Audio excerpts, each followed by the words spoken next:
5 মাস পার হতে না হতেই সরকার ব্যর্থ, এই ধরনের মন্তব্য গণতন্ত্র কিনা প্রশ্ন করলেন স্থানীয় সরকার মন্ত্রী ও বিএনপির মহাসচিব মির্জা ফখরুল ইসলাম আলমগীর। বলেন, সরকারকে 5 বছর ক্ষমতায় থাকতে দেয়া হবে না, এমন বক্তব্য কেবল ফেসেসরাই করতে পারে।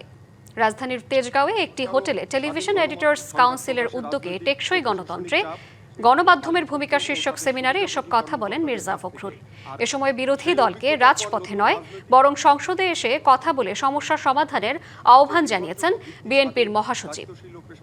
সরকার তো আপনার অলৌকিক জাদুর সেই আপনার চেরাগিনী হাতে, যে ঘষা দিল আর মুহূর্তে সব ঠিক হয়ে গেল।